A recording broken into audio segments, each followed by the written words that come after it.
श्रोते हो नमस्कार. तुम्ही ऐकत आहात PC it is infinity 90.4 FM reflecting you. मी माधुरी तुम्हा सगळ्यांचं मनापासून स्वागत करते आपल्या वन आर आरजेच्या लाईव्ह शो मध्ये.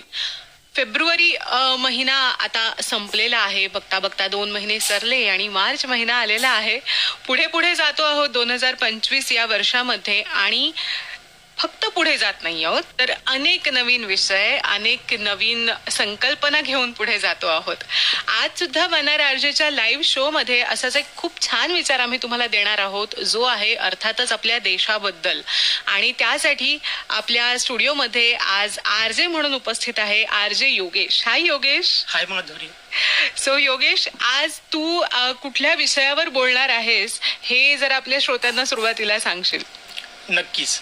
आज आपण भारताची महासत्तेच्या दिशेने वाटचाल या विषयावर बोलणार आहोत. मी ऑफिसच्या कामाच्या निमित्ताने 2 वर्षांसाठी जर्मनीला गेलो होतो. बरं. तर तेव्हा 9 ते 10 युरोपियन देशांचा अभ्यास केला. तर त्या देशांचा अभ्यास आपल्या भारताच्या ओव्हरऑल ग्रोथ साठी कसा युजफुल ठरेल त्यावर मी स्वतःचं अ ड्रीम इंडिया हे पुस्तक लिहिलेलं. आणि ते आपण कशा रीतीने पुढे नेऊ शकतो आणि भारताला एक महासत्ता कसे बनवू शकतो यावर मी आज बोलणार आहे. क्या बात आहे. सो तुझी निरीक्षण जे देश तू फिरलेला आहेस आता 9 ते 10 देश फिरलेला आहेस. Oh my God. सो त्यातून तुला जे वाटलं ते आज आपण नक्कीच सगळ्या श्रोत्यांना सांगणार आहोत. आणि श्रोते हो, योगेश आज जे सांगणार आहे ते वैयक्तिकरित्या सुद्धा आपल्याला खूप उपयोगी पडणार आहे. आणि अर्थातच जेव्हा आपण एकटी व्यक्ती म्हणून योग्य मार्गावर चालतो, आपल्या सगळ्या जबाबदाऱ्या आपली सगळी कर्तव्य उत्तम पद्धतीने पार पाडतो, तेव्हा एकेका व्यक्तीचे योगदान मिळूनच आपला भारत देश हा महासत्तेकडे वाटचाल करू शकणार आहे असं मला वाटतं योगेश.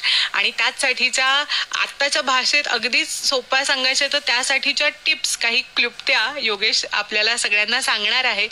जिथे जिथे आपण फिरायला जातो तिथून तिथून काय घेऊन येतो याच्यावर खूप गोष्टी डिपेंड असतात योगेश. आणि या तुझ्या 9 ते 10 देशांच्या फिरण्याच्या अनुभवातून तू इतकं सुंदर, नावच काय छान आहे बघ ना, अवर ड्रीम इंडिया, इतकं सुंदर तू पुस्तक लिहिलंयस. त्यासाठी तुझं सगळ्यात आधी कौतुक करते. आणि येस, मला वाटतं विषय ऐकून श्रोते सुद्धा उत्सुक असतील की पुढे तू काय सांगणार आहेस हे ऐकण्यासाठी. तर श्रोते हो, गाण्यांच्या सोबतीने आजचा हा वन आर आरजेचा लाईव्ह शो ऐकत रहा. इन्फिनिटी 90.4 FM वर एका सुंदर गाण्याने सुरुवात करूया योगेश.